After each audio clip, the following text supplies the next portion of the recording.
for one, Zachary on some level confirms what she's saying, because he's like, after she says now they can trust him, they know he's a shooter, Zachary says he started messing with Shannon hard.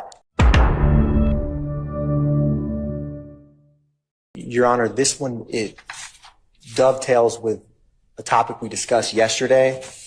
This portion regards the phone call that when Mr. Zachary was at Big Boo's house, and Woody and I believe Shannon and Little Pokey had left with the shooting of Mr. Bennett's mother's home. Not Little Pokey. So this is all about what Zachary is stating about Big Boo got the phone call that there's $10,000 on whoever's head did that.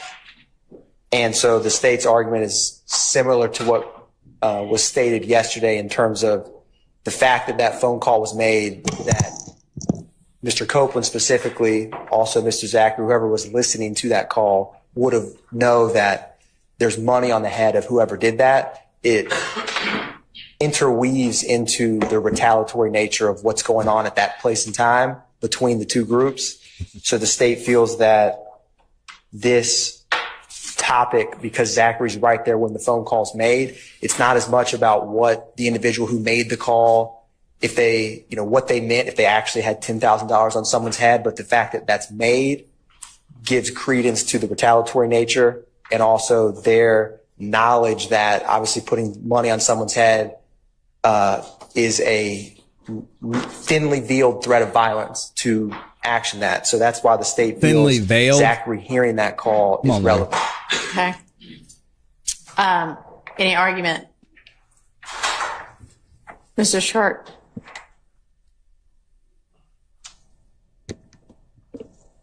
This all somebody was making some threats. First, good morning, Judge. Good morning. This all seems to tie in with what we previously discussed. My issue isn't so much about the call and the contents of the call and Woody having money put on his head. My issue comes in when my client is somehow, this is attributed to my client. Yeah, and Shannon is allegedly the one that told him. I don't believe it can be attributed to my client. In and of itself, I don't have a problem with it. It's when they try to link it. So I guess that's my. And just to give y'all a little bit of background in case you're not aware of what happened. So basically, Woody was getting nervous because he was getting arrested. He was talking to the police. They were bringing him in, asking him about YSL. And then he heard through the grapevine, or somebody was saying, hey, Woody, you might want to be careful because I think Thug, he's got it out for you. And there's a hit out. You got to watch yourself. And allegedly, Shannon was the one that told him, from what I remember. Anyway, somebody's told him. And then Woody got nervous. He talked to Young Thug, said, hey, what's up, man? We still good? And Thug's like, yeah, we're good. We're moving on. And they moved on from it. So that's one of the situations that happened. My answer. Okay. And, Does it sound good, by the way? Just as I put parameters on the last item that we took up yesterday evening, I think the same parameters are on this one, unless you can establish that Mr. Stillwell is there when they return and hears this, then this would go only to Mr. Copeland's knowledge. Yes, Your Honor. Okay. When you say, did you mean, Your Honor, Mr. Zachary's knowledge? Or I didn't quite understand. Mr. Zachary and Mr. Copeland. I mean, they're both present for it, but the point being not Mr. Stillwell. Okay. So yes. Your Honor, number 23 is also on the same topic. Okay. And so Mr. Shard had objected to hearsay about who shot up Mr. Bennett's mother's home. This portion, the question that Detective Dennis, from listening to the time access, what kind of gun do you think Shannon had on him? And then Zachary says, I don't know. They had an AK and another 223. It was two 223s and an AK. There's not much more other than kind of the portions we have discussed. it's not like Mr. Zachary goes into much additional detail about that night at the home of Big Boo when Mr. Copeland and then leave and come back and here's the phone call. My reading of it or listening to Detective Dennis and Zachary's conversation is Zachary is stating, he's saying this by my listening and reading, that he's like, they had an AK and 2223s. He's saying, because he's not in the car, he doesn't know, because he makes a comment shortly thereafter where he's like, I don't know how many guns they had in the car. But to me, When they got in the car, yeah. yes, Your Honor. So yes, to me as well, that sounds like at the point in time when they all leave out, which seems to include Mr. Stillwell, here's what they had on them in the way of guns. And Your Honor, here's my concern, and it's, I get that this session, this interview, the police are just trying to get Mr. Zachary to dump knowledge or dump information on them and just get as much information as possible. I get that.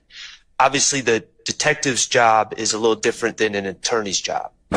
I don't know, as I sit here right now, what Mr. Zachary is basing any of this on. Does he know, for instance, is he saying he saw my client go into a car holding a 223? Or is he saying, well, I just know Shannon to carry a 223? See, and those are the type of things, if I was prepping a witness, I would clarify. I think we need to clarify exactly what he means, because if he just knows my client to carry a 223, if that's what he's saying, then that is something very different than seeing my client get into a car with Woody with a 223. Agreed. So on page 113, lines 11 and 12, there's some unintelligible. Do we know what that I don't actually said, or can we listen to that? Because that may shed some light on it. I believe my review of this, it was unintelligible to me. I don't know if other people may find it intelligible. Okay. I don't have anything written there. Well, maybe if we just listen to this. Yeah, we might need to do some translating here. Yes, Your Honor. I got to put on my translator hat right now. Good morning, Sonia. I will pull up. We will pull up that video to play it. Okay. It may take. Sure. So we can move on and come back when it's queued up. Yes, Your Honor. All right. So the next item is on page 122. And Your Honor, this portion is regarding, they're asking Zachary about what Birdman knew about the shooting of the Little Wayne tour bus, and they also ask him questions about the murder of Donovan Thomas. And so this kind of falls in the category of the state. If we discuss this topic or ask Mr. Zachary questions while he's on the stand, we would lay out an either meet foundation or not meet foundation for, how does he know Birdman? Has he been around him? Like the foundation for this, because it's not clear from just this interview how he's forming this opinion about Birdman's beliefs on or feelings towards these events. And so this is one that I still think it's fruitful to do what we're doing and going ahead of time, but some of it is contingent on Mr. Zachary's on the stand questions. Your Honor, for instance, just to let you know what the unintelligible is, on 122 line 12, Mr. Zachary says, nah, Birdman, they asked, did he order that murder? Talking about Birdman, Mr. Brian Williams. Nah, Birdman, like he mad at, when he thought Thug had something to do with the tour bus, he mad at him. Morning, like, Christy. I don't know how Mr. Zachary can convey Mr. Williams, not Jeffrey Williams, Brian Williams' thoughts Knowledge about, well, not even knowledge, is speculation, what his feelings are about an event that neither of them were present for. That just strikes me as a whole lot of speculation on Zachary is speculating about what Brian Williams is speculating about. And I just can't see a world where that would be coming in. Okay, well, Also, y'all, Birdman is on the witness list, so we could possibly see Birdman at some point.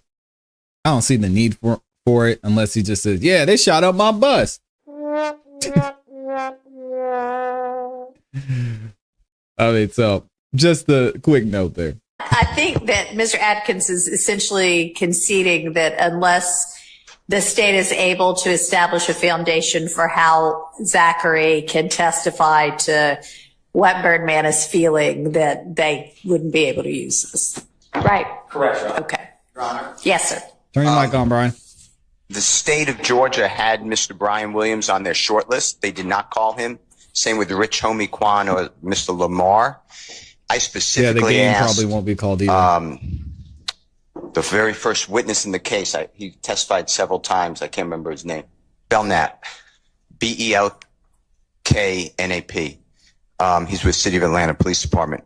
Whether he is alleging that Mr. Brian Williams was part of any type of conspiracy, any type of gang. And he said, no, it's entertainment for show. He has no information. He was not making that claim. So it's total hearsay.